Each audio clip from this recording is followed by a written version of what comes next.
후보자님 특히 경제 문제에서는 언론적인 측면에서부터 실물 경제까지 같은 이제 소부장 산업에 대한 책임 있는 역할 이런 것들 충분히 존중하고 또 그런 경륜이 올바로 국민 경제에 보탬이 되고 또 국민의 삶의 질을 높이는데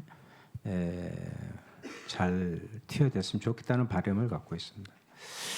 그럼에도 불구하고 아까 이어서 하겠는데요. 저는 과연 후보자님의 개인적인 문제인가, 이 현 정부의 문제인가 심각한 문제 의식을 느낍니다. 좋습니다. 투자 촉진 3대 프로젝트라고 해서 100조 원 이야기했어요.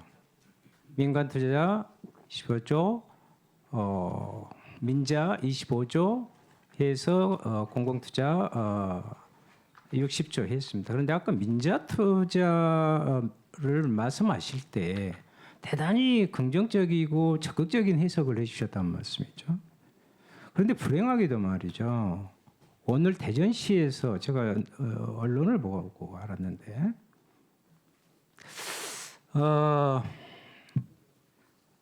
공익 감사 청구를 시민 단체들이 했어요. 대전 하수 분뇨 처리장과 관련한 문제인데요. 이전에 이게 대전시가 재정을 이유로 해가지고 2016년에도 상수도를 처음으로 물을 사업화에는 민영화해내려다가 저지당했던 것인데 이것까지 하겠다는 거예요.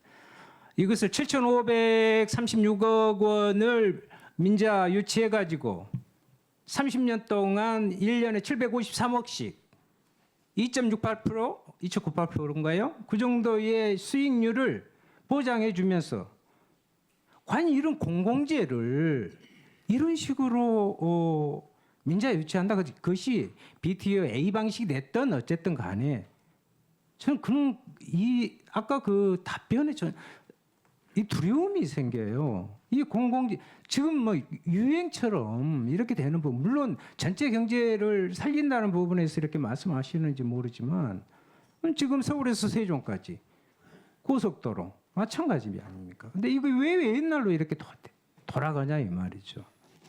저는 이건 정말 국무총리 되시면요 이거 진짜 경제 가닥을 다시 잡아주셔야 된다. 큰일 난다고 저는 생각을 합니다. 그래서 말씀드리는 거고요.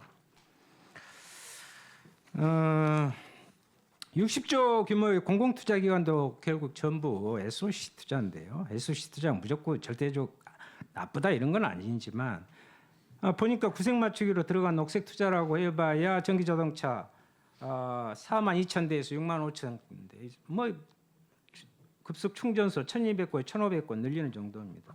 생색내기죠. 확장 재정에 기반해서 투자 주도형을 끌고 가겠다고 했지만 내용을 보면 저는 이전 정부의 경제 정책과 다를 게 없다. 저는 상당히 우려되고 서글프기까지 합니다. 지금 정부가 제시하고 있는 이런 것들을 보면 소득 불평등을 줄일 대책은 안 보이고 부동산 투기를 막을 대책보다는 건설 경기를 부양시킨 정책들로 가득 됐단 말이죠.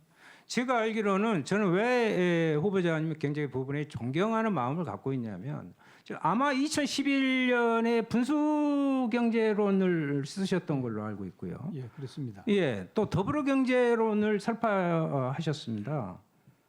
결국 성장과 분배라는 양축의 부분들로 인해서 그러한 것들이 돼야 되고 단순히 원내대표 대표만이 중요한 게 아니라 경제민주화 본부장까지도 그만큼 경제민주화에 대한 경제적인 정책의 관점 자체가 철학의 자체가 남달랐다고 저는 그렇게 지금껏 봐왔습니다. 그런데 지금 문재인 정부에서 이번에 발표한 내용에 보면 이거에 상당히 심각한 저는 문제의식을 지금 느끼고 있단 말이죠. 그 부분은 어떻게 생각하십니까? 그 의원님께서 지적해 주신 민자 문제에 대해서 사실은 IMF 회원이기 때 재정 상태가 아주 어려웠습니다. 그래서 경제는 이렇게 해야 되겠고 재정은 없고 해서 민자 유치를 굉장히 많이 했습니다. 그런데 경우에 따라서는 그게 잘못되어서 국부가 유출되거나 국민 세금이 허투루 쓰인 적도 있었습니다. 그것은 어쩔 수 없는 IMF 위기 상황의 조치였다고 생각하더라도 참으로 가슴 아픈 일이죠. 그래서 민자 유치는 이제 시대 상황에 따라서 그때 재정 상태나 경제 상황에 따라서 필요하다고 생각합니다. 그렇지만 그런 IMF 외환위기 때 잘못된 유치로 인해서 국부가 유출되고 국민 부담이 늘어난 그런 일이 재발되지 않도록 철저하게 관리하는 노력은 절대 필요하다 이렇게 생각하고 있고요. 지금 문재인 정부는 그 포용적 성장이라고 하는 그런 그 화두를 가지고 특히 이제 그 오늘 문재인 대통령의 연두 말씀도 들어보면 이제 복지도 포용적인 복지, 또 경제도 포용적인 성장, 혁신, 혁신을 가장 강조하시긴 했습니다만은 이런 부분들에 대해서 확고한 철학을 가지고 변함없이 그 국정 방향을 유지하겠다고 하는 그런 입장인 것으로 제가 알고 있고 또 저도 또 그렇게 해야 된다고 생각을 합니다. 그래서 경제 민주화라고 하는 그 가치는 절대 버릴 수 없는 것이고 그것을 토대로 해서 그렇지만은 경제가 활성화되지 않고는 분배도 할 수 없고 또 미래로 나아갈 수도 없기 때문에 이런 경제가 경제를 활성화하는 데 필요한 여러 가지 방법론들에 대해서는 좀 더 유연하게 특히 기업이 활발하게 투자를 하고 기업 활동에 나설 수 있도록 분위기를 만드는 노력이 절대 필요하다 이렇게 저는 이제 그 부분까지 부정하고 싶지는 않습니다만 아까 이제 말씀하실 때 이렇게도 말씀하시면 깜짝 놀랐어요. 마음껏 기업이 투자할 수 있도록 좋습니다. 기업 투자 활성화해야죠. 사후 규제 부분으로 완전히 돌려야 된다. 저는 아니요. 그것이 필요할 수는 있지만요. 규제 완화가 일부 필요한 부분이 있지만 소부장 사업 같은 경우에도 아까 말씀하셨습니다만 그러면 화병법이나 화관법이나 이러한 부분들을 제대로 하지 않으면요. 결국은 어떻게 되냐면 그 소부장은 저는 실제로 고부가 가치로 갈 수 없고 생산성이 오히려 저는 낮아질 수밖에 없다. 그래서 결국 경쟁력이 처질 수밖에 없다는 생각을 나름대로 가지고 저는 경제 전문가는 아닙니다만 그런 걸 가지고 있고요. 그렇기 때문에 저는 지금 현재 성장률이나 일자리 개수 이런 게 중요하죠. 그러나 성장의 질과 고용의 안정성과 분배 개선 이걸 중심으로 쭉 이렇게 놓고 오다가 여러 가지 경제가 어떻게 보면 거시적으로 대내외적으로 좋지 않으니까 결국은 다시 이렇게 이 방향으로 완전히 이렇게 180도 틀은 것 같은 그런 두려움이 있단 말이죠. 예, 거기에 대해서는 제가 좀 한 말씀 드려서 오해를 풀어드려야 될 것 같은데요. 전통 산업의 경우와 앞으로 4차 산업혁명 시대의 미래 산업은 본질적으로 다른 측면이 있습니다. 미래 산업은 우리와 경쟁하는 나라들이 미국이나 중국이나 독일이나 일본 같은 나라들과 우리가 경쟁을 하고 있지 않습니까? 그러면 중국 같은 나라는 아예 규제가 하나도 없다고 하지 않습니까?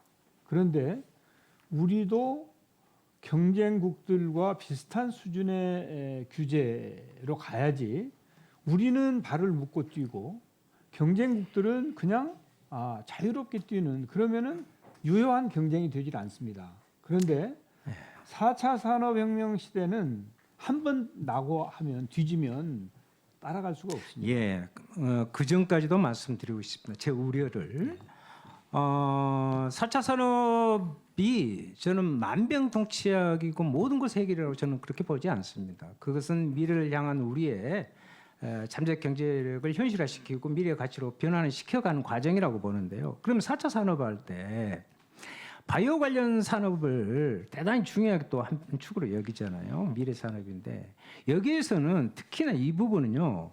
국민의 생명과 안전이 직접적으로 관련된 부분입니다. 그러면 이 부분에 대해서는 규제를 보다 더 심도 있게 잘 해야 된다는 말씀입니다. 그래서 규제가 무조건 다 풀어내는 네, 것이 그건 아니죠. 능사는 아니다. 네, 그렇습니다. 그래서 그런 당연한 부분에 말씀입니다. 대한 예. 정확한 좀 분석과 거기에 대한 대응, 거기에 대한 안전장치를 네. 마련하면서 그런데 가야 되지 않겠나 그렇죠. 라는 뜻에서 말씀드립니다. 공정거래라든지 환경이라든지 보건이라든지 또 이런 규제들은 그렇게 쉽게 그냥 무시할 수 없죠. 그렇지만은 이제 새로운 산업을 일으킴에 있어서는 그 산업들이 규제 때문에 앞으로 나가지 못하게 하는 것은 경우에 따라서는 지혜롭지 못할 수도 있다 하는 그런 관점을 말씀드린 겁니다.